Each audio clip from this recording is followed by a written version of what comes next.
This is the Nightly Business Report. Good evening, everyone.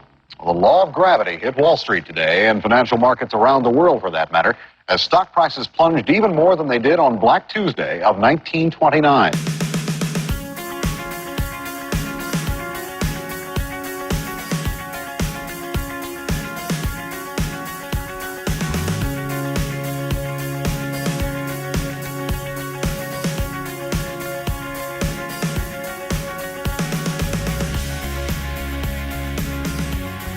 It was the defining moment of the 1980s.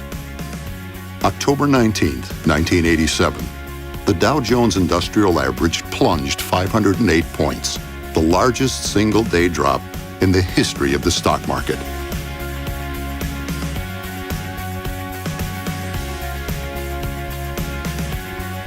You could just tell people were like, there was guys with their heads down, a few people crying because they'd lost everything. Well, you're thinking, how much lower can it go? It was the only time I've seen fear take over greed.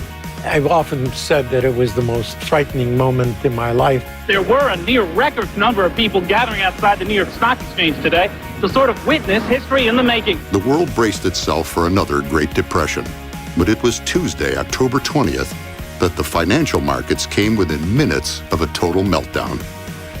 The economic news in the country wasn't particularly good. The dollar was in a little bit of free fall. And so here you were with all of this opportunity for the market to correct. The New York Stock Exchange, the epicenter of the world financial system, was under siege. But the saviors of the markets were on the trading floors in Chicago.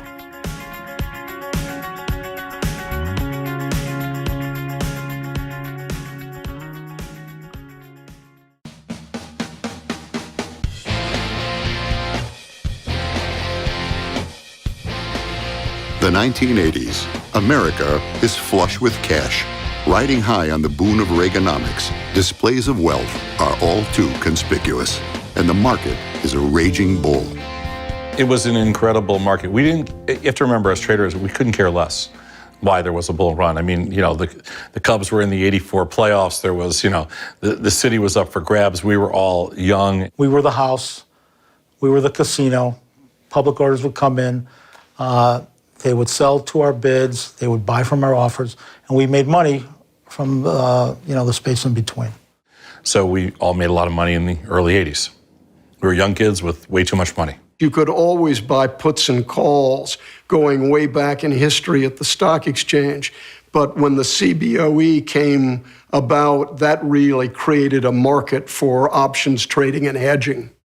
To protect a portfolio of Dow stocks that trade in New York, a futures market was created in Chicago.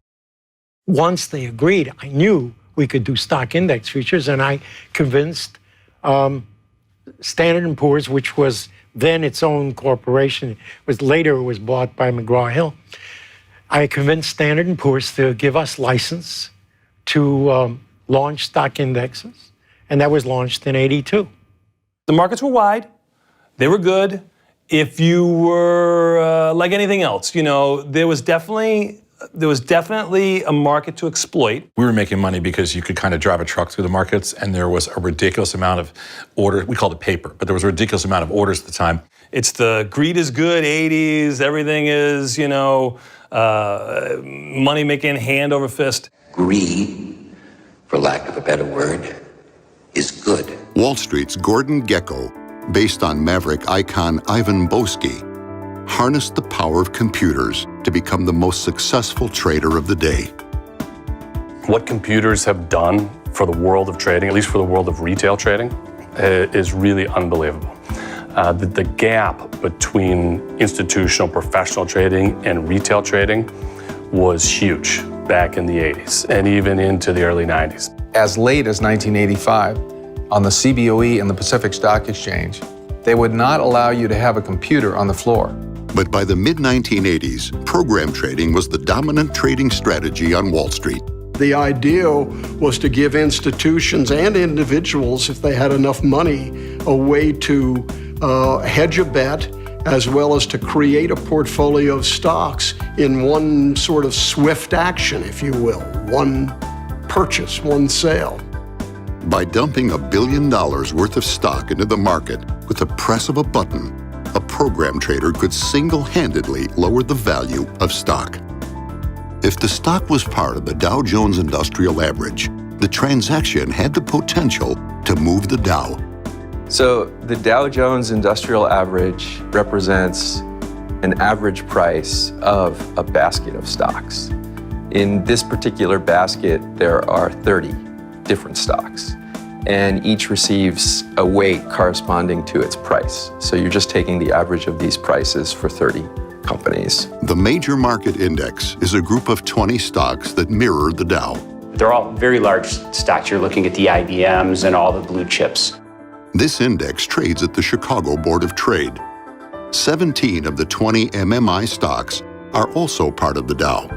The purchase of those 17 stocks would increase the Major Market Index and could also move the Dow. In the MMI, just go put large buy orders in or large sell orders into 20 stocks, and you could affect a change if your orders are big enough. Again, in the long run, the market's always bigger than any participant. But in the short run, you could probably move that index a little bit. On August 25, 1987, the Dow Jones Industrial Average reached its peak of 2722. Taxes were low, inflation rate was declining. Contrarians stated the market was overdue for a correction. In the aftermath of the '87 crash, analysts pointed to world events as the culprits. Most traders were not as convinced. This was an era where we still thought news was relevant. When you're standing in the pits back in the day when everything was so busy and active, the markets move before you ever even see the news. So, I mean, we would have a news screen all over the pit, but you would never see that. I mean, you could never act fast enough. There's 400 people watching the same bit of news. There may be one order. It's not like you had access to it. Work on it has been the general philosophy for years and years at the stock exchange. I want to acquire a position. I've got a month or 2 weeks or 3 days, whatever the time frame is. I don't have to buy it all today. And when you hear somebody say, I want to sell it now, it changes something in your mindset. So even if you wanted to close positions out, your only avenue to lay risk off at that time was selling futures. And that's why futures got, I think, a little bit ahead of where the rest of the market was. The fact that people who were trying to implement the portfolio insurance strategies thought that they could sell futures at any time that they wanted. But there wasn't the liquidity. So it was really an illusion of liquidity that caused the '87 crash.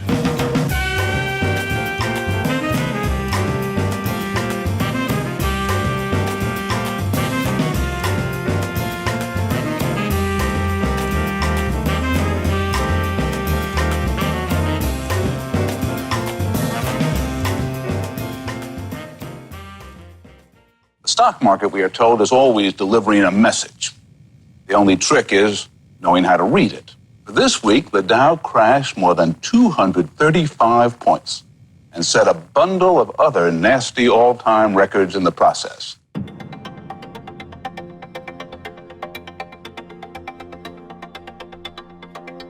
On Friday, October 16th, less than 2 months after reaching a record high of 2722, the Dow plummets 108 points, the largest sell-off in U.S. history.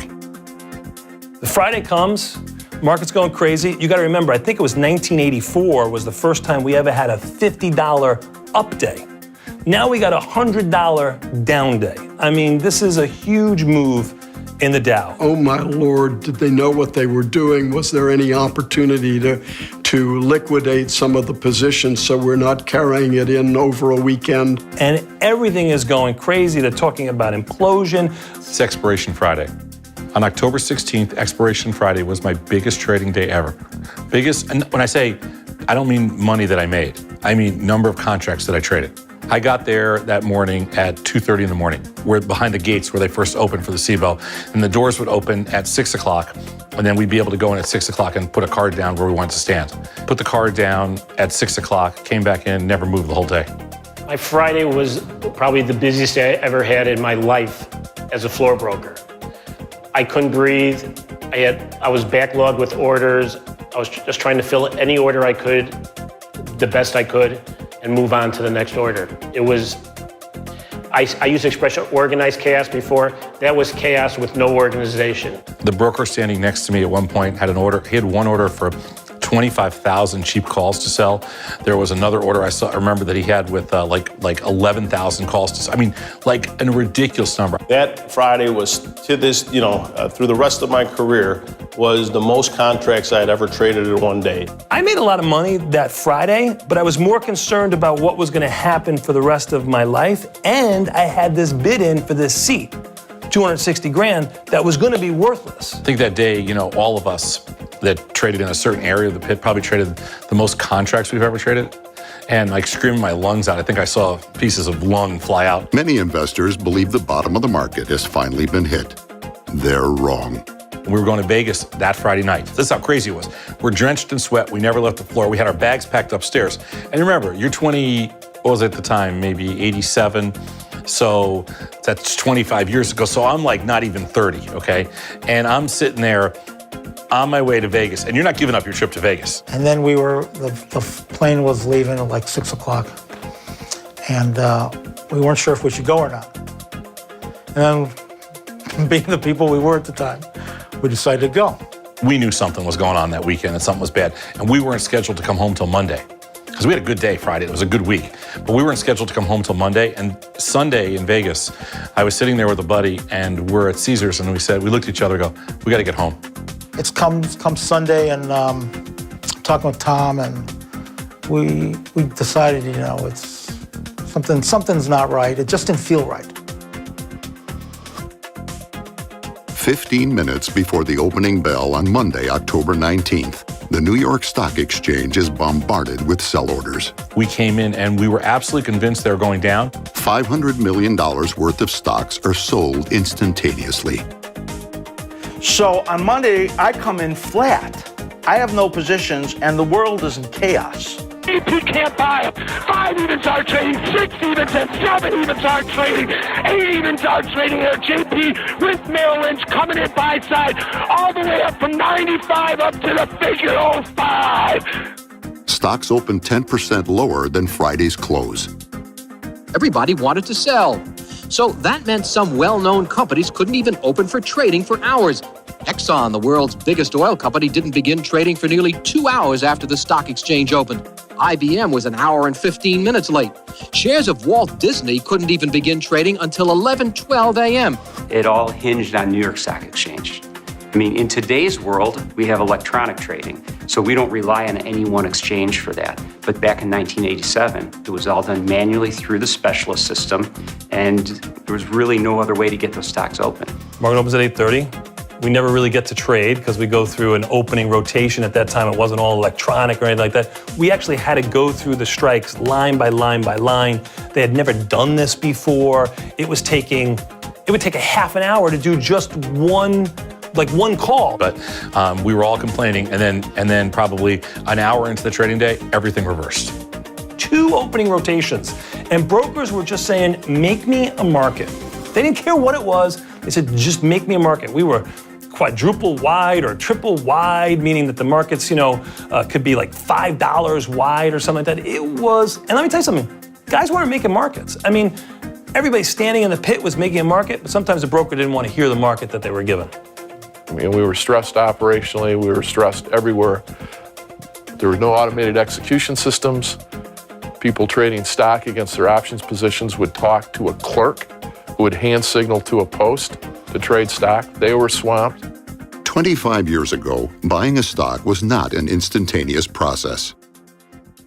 A customer would begin with a phone call to his or her stockbroker. The broker would take the request and pass it to the firm's trading desk. A call is then made to the brokerage firm's booth clerk on the floor of the exchange. The clerk writes down the order and passes it to the firm's floor broker. The broker then walks to the trading post where the stock trades. There, the broker finds the specialist who finally executes the customer's order. However, for those with access to the technology, the process is as simple as the click of a button.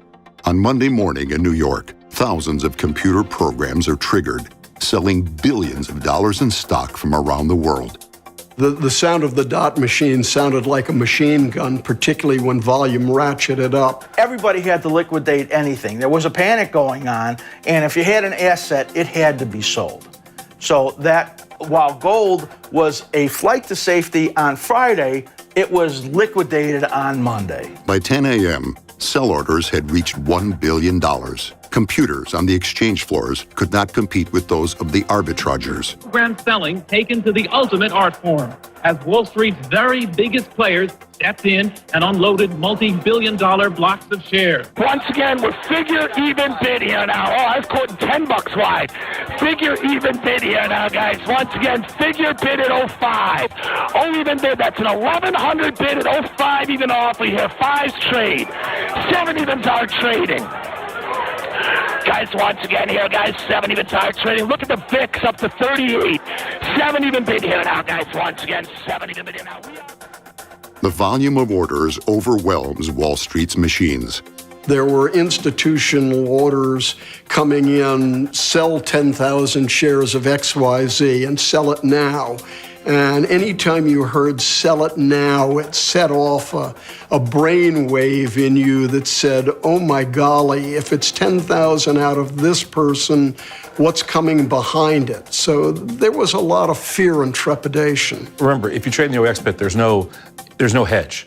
So the only hedge was the S&P 500 pit at the CME.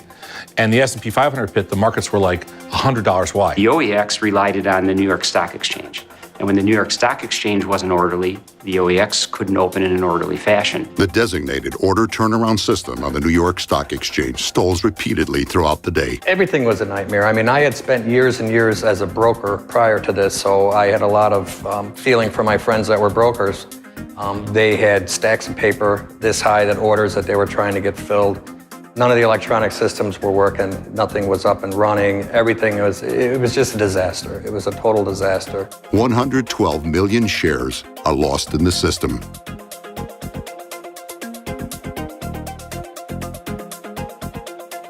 Four hours after the opening bell, there's pandemonium on the floor. 1:30, seeing people crying, running out of the pits, it was eye-opening. It was scary. Pulling traders out of the crowd, yelling, you know, I need to know what's going on. I need to know what your positions are. And it was like chaos. It was almost like a civil war kind of outlook there. That's how I felt. There was never any let-up. It was a constant barrage of selling. Everybody was in panic. The world was in panic.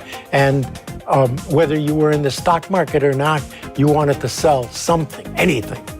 And that was the kind of moment it was. Any hope of buy programs to rescue the market is gone. Traders who have been scrambling nonstop across the exchange floor are near exhaustion. 2 o'clock in the afternoon, there was a little bit of a bounce, and everybody started to think, is this the bottom? It wasn't.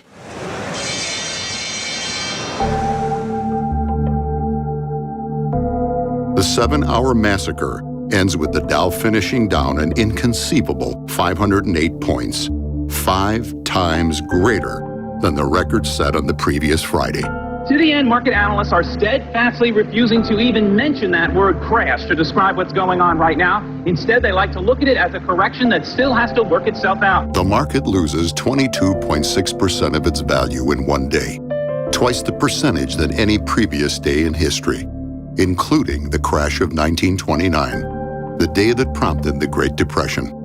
Once the bell rang at 4 o'clock, they couldn't get out. The backlog was really basically people like yourself, individual investors, who said, gee, I put in an order at 3 o'clock to sell this stock. Did I sell my stock? I haven't gotten a report yet. I want to know how I stand. I remember at the end of the day, I sat down in the pit, my legs were shaking, I'm sweating profusely, and I'm freaking out at, one, am I gonna have a job the next day? Are these trades gonna clear up? Is this gonna cost me anything financially? Is this business over with? Is the world coming to an end? I saw 2 grown men leave the pit crying, literally in tears. They knew they had lost everything at that point. Big rumors about what's going on. The government's going broke. We're about to experience another depression. I mean, really, it was crazy. I've never seen the panic level like I saw it that day. It's one of those days where, it's like somebody said, what days you remember? My mom said, Kennedy, when he was killed. I mean, you go through the list, and I know my list, and I was a little young when Kennedy was killed, so I don't remember that one. But this is one, for sure. One of the things that really sticks in my head after the close on Monday was, a lot of the guys were holding their heads on the stairs, but one of the guys I knew, because he stood there for a while, he was actually crying. He lost everything. When the bloodbath is over $500 billion of capital vanishes in a single day. There were some who managed to prosper amidst the financial wreckage. 33-year-old Paul Tudor Jones capitalized on the chaos of Black Monday to the tune of nearly $200 million. But for most, Wall Street was a disaster area. It was like you were living in a house with a lot of security and a great big foundation, okay? And all of a sudden an earthquake hit, okay? And then everything just crumbled. And now you're out on the street with nowhere to live. We had to keep our money at a clearing firm. They were in trouble. They wouldn't let you take any money out. And I mean, basically, not that it was a huge net worth. I was a pretty young guy at the time. But your entire net worth kind of was in that trading account. I go to the bank just like everybody else because there's a line of about 15 of us there. And I wanted my money in cash. I didn't want a cashier's check or anything else like that because the banking system is done. You give me a cashier's check to a bank that's not solvent, what am I going to do with it? I wanted cash. I stayed there until 7:30 at night with about a half a dozen other guys. We never got our cash. If I remember correctly, I left about 6 o'clock. I stopped at a famous Chicago hot dog stand, the Wiener Circle, on my way home because I lived near the Wiener Circle. Because I was like, I just had to get back to normalcy. So I stopped at the Wiener Circle, got like a burger or a dog, whatever it was, and nobody there cared. Like not one person was talking about the markets. So I realized, you know what? This must just be isolated to my little world. So I got my burger, whatever. That was my happy idea, and went home. Across the Atlantic, future UK Prime Minister Tony Blair was doing his best to quell fears of a financial panic. Well, I don't think panic's ever a very good idea, and certainly not at a time like this. I also think that it is true to say that the very particular collapse we've had over the last couple of days can't be a reflection of any real economic factors. But I think the real problem that we're left with, that anything that happens in Wall Street then reverberates right round the world. When I returned to the office, which was around midnight Chicago time, my assistant handed me the largest stack of telephone calls I've ever seen in my life. It was like this, those little pink slips that record a call like this. The top one was Alan Greenspan. He had 3 calls on top. He asked me the critical question, will you open in the morning?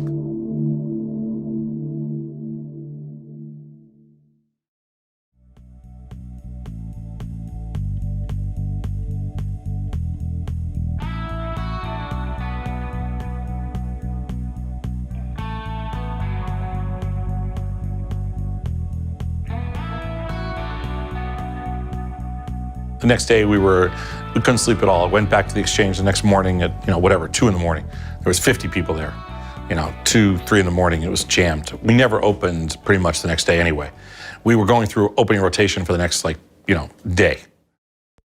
Specialists on the New York Stock Exchange no longer have capital to buy stock if the panic selling continues. They beg their bankers for money, but are denied. Call my friendly bank. And I called the woman on the phone and I said to her, I think I'm going to need $50 million to pay for the inventory that we acquired today in the stock market decline. And you could hear this dead silence. If specialists are unable to operate, a collapse in the financial system around the world is certain. The orders were such a deluge that the specialist system, I'm afraid to say it, but it's true, failed. Because the specialists weren't going to take this kind of hit. They didn't have the money for this kind of hit. Before the opening on Tuesday, the Federal Reserve releases a statement.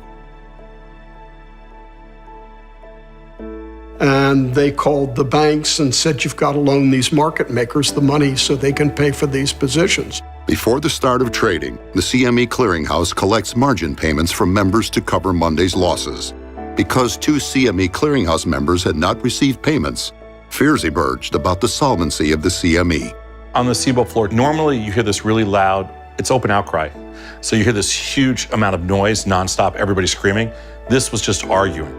Everybody was arguing about prices. It was just arguing about what price we should open. In New York, 2/3 of the specialist's $3 billion of buying power had vanished. Before the market opens, New York Stock Exchange Chairman John Phelan imposes a moratorium on computer trading.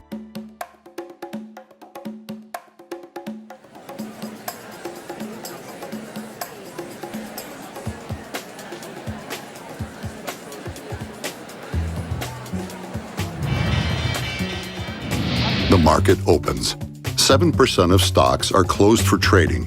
Imbalances make it impossible for specialists to maintain orderly markets. The call basically went out for buyers, and you would hold up trading in a stock if it was going to open dramatically lower. The Fed stopgap measures kick in. The Dow shoots up 126 points in the opening minutes. And they opened up like almost limit. They skyrocketed up on the opening. But the crisis is far from over. What happened is all the put buyers came in and bought puts. Now, I'm standing in the S&P 500 option pit. We're one of the designated primary market makers. We had a position on that was short major market index and long S&P 500 futures. By midday, 10 Dow stocks, accounting for more than half the weight of the Dow, are not open for trading.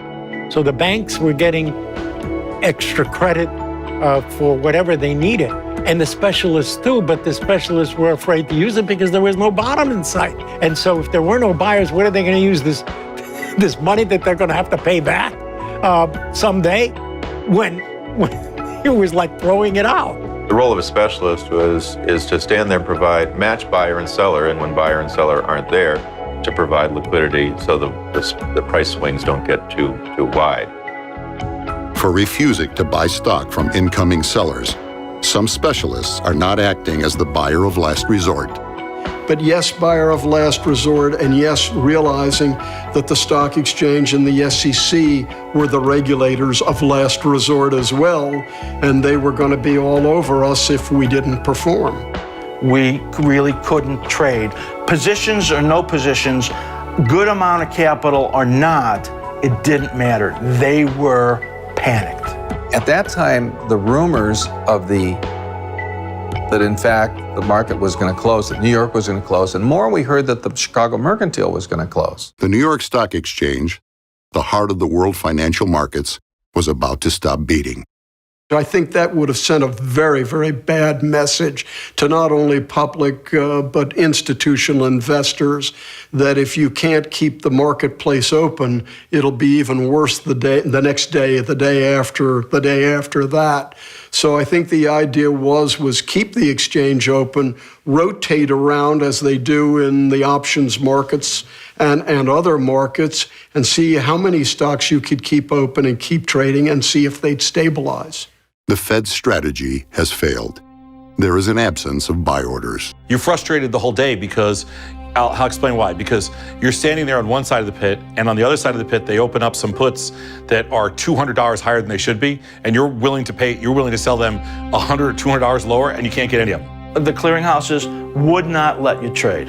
The fires that they had to put out were so big that if you had no position and you were not one of their problems, they didn't want you to be one of their problems. Thursday, it felt like we were out of business.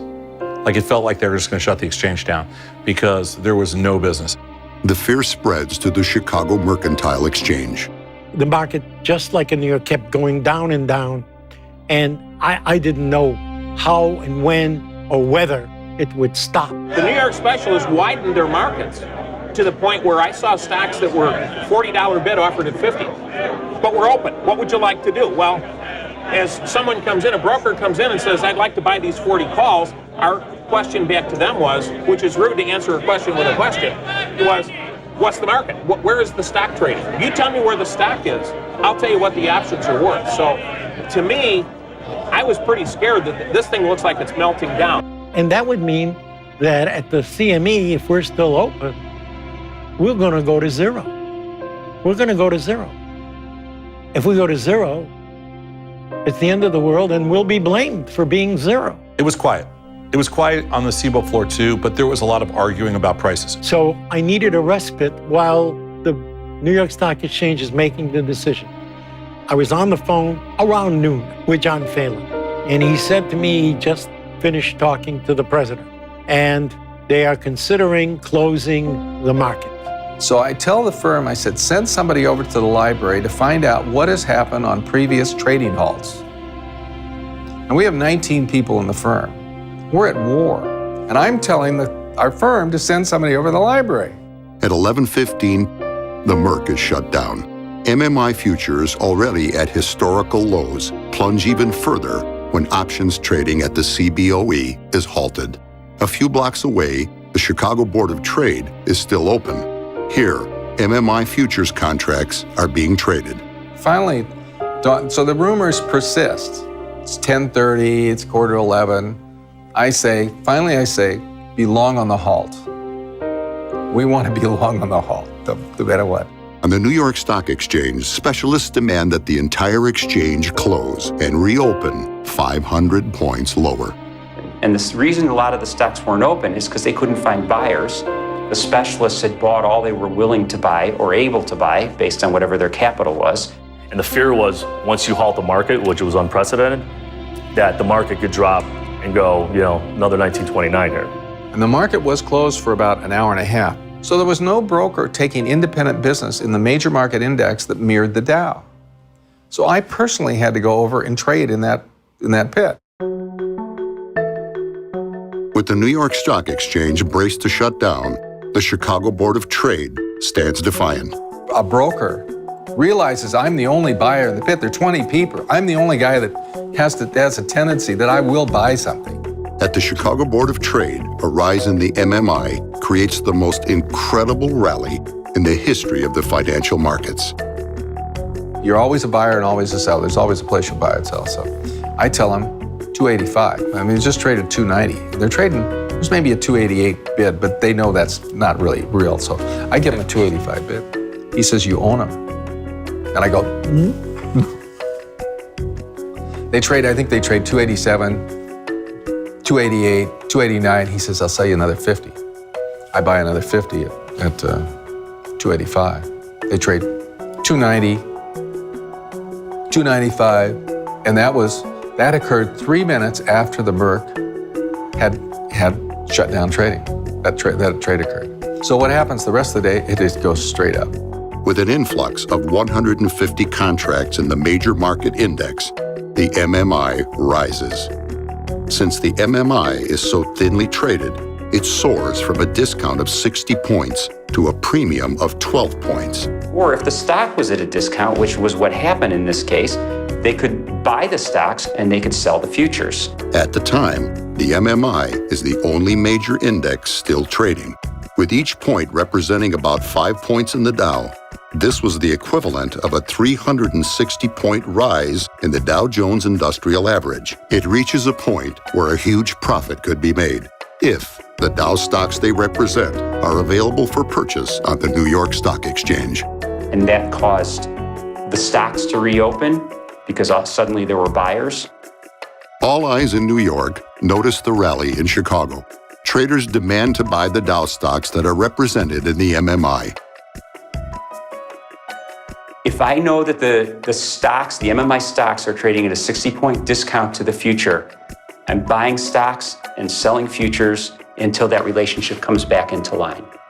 It's free money if you have the guts, the capital, and the ability to make those trades. Specialist firms relent. They remain open for trading. A furious rally ignites, catapulting the Dow skyward. And suddenly the buyers came in. Companies were announcing buybacks. There was a dramatic number of announcements out of corporations who thought their stocks were ridiculously cheap, announcing buybacks, and that probably had a fairly good impact as well. By day's end, the Dow posts a record 102-point gain. The crash of '87 comes to an end. Euphoric. The mood was euphoric. The mood was, gee, I can wipe my brow and I'll live to play another day. And I've kept my candy store open and I've done what I was supposed to do. Missiles were down, and then all of a sudden a big buyer comes in, starts shooting them right back up. It was like euphoria had hit the floor. Everyone's like, oh my God, this isn't a crash. There are buyers here. We found the level. And it was like the entire emotion of the pit changed as one within a 5-minute span. I was the only person in the firm that had access. I had the badge, the full Board of Trade badge. I used it on the CBOE. I didn't really use it on the Board of Trade. But I was the only person in the firm that was fully qualified. If we had not had myself on that badge and we had been trading as a customer, we could not have executed our orders on that day. And history would have been changed. Guys, once again, 70 to million now. We are 47 handles off our low.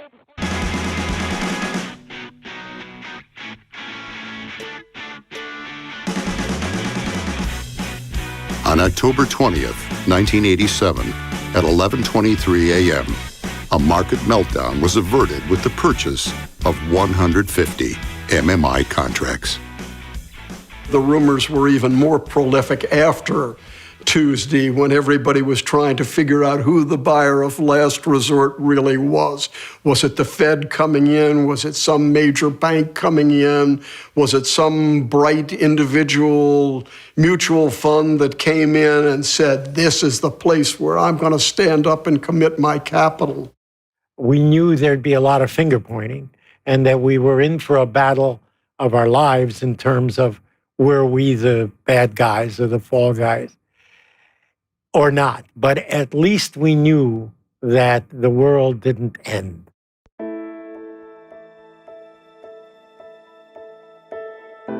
Our staff on the Board of Trade floor said that Blair had gone in, and we weren't ever sure if it was Blair or one of Blair's traders, which ultimately I found it was Blair, had gone in and started buying missile futures.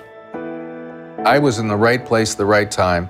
I provided liquidity, made an offer that was probably, I bid, that was probably not too rational. Maybe for some other reasons that I felt that we, on a halt, if they are going to halt, this is a good buying time. Blair was the man, I believe, who came in and said, here's the level, went on to run one of the most successful trading firms there was, obviously a brilliant guy, saw the value, went and bought it. Turned out to be beautiful, but it was just amazing how you could see hope sort of come back to people. It's like, all right, let's trade. It's time to have some fun.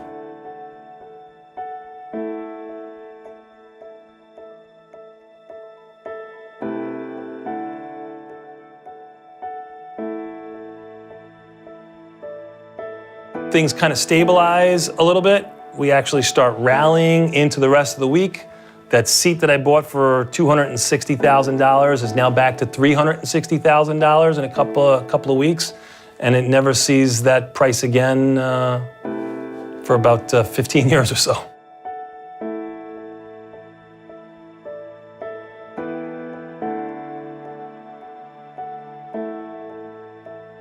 Markets are very different today. We live today in an incredibly efficient marketplace with a ridiculous amount of cash. Remember, it took a few $1 billion to basically move the stock market crash. I mean, today, today Apple moves more in 15 minutes and nobody blinks. And I think that with size and with quantity comes some kind of control. It's much harder to move a market that's bigger. It's like anything else. You have a rowboat, you can turn it on a dime. You have a steamship, it takes a while to get it to turn. The advancement of technology has dramatically changed the world for today's traders. I'm always curious, with all the electronic technology we have today, how would it have been if we had that technology then? Would it have been smoother? Would it have been easier? We have such a big, broad, deep market. Computers have made it so that Everybody can trade now. You know, people talk about electronic trading and computers are making so many decisions, but we can see what happens when computers either don't work correctly or they get turned off. And people turn their black boxes off, all of a sudden you start losing liquidity, and when you lose liquidity, you could have a meltdown. And in the good old days, you know, you thought about a 30-second execution as being a marvelous execution. The broker could get the order, come to the post, transact, go back and report it to his customer. Gee, 30 seconds, long time, right? In the greater scheme of things. I think markets are efficient. You know, the volatility is controlled. Markets are efficient. I don't lose sleep at night thinking the markets are going to crash tomorrow. How did it happen? We just dismissed the fact that there could be a 20% gap and volatility could go like that. And we didn't dismiss that after that. The lasting effect of the crash of '87 was the introduction of volatility skew when pricing options. Skew takes into account the increase in volatility when the market falls versus the decrease in volatility when the market rises. So we have this change, this what is called skew in the option market. And it was prior to '87, there wasn't a skew in the implied prices, and now there is a skew in almost every market. So the crash of '87 taught a lesson to the marketplace. The mini crash of '89 reinforced that. And after that, we've always traded with a skew. I wish I had known that we should have a skew back prior to '87. It would have been nice. I don't know why anybody has any fear of getting the markets. I mean, the markets have pure context around risk, and nothing else in life does. So I feel so much more confident in the markets because they're so efficient, because they're so tight, that I can actually come up with statistical validation or statistical proof of what my risk is, as opposed to, you know, the rest of your life when you don't really know anything.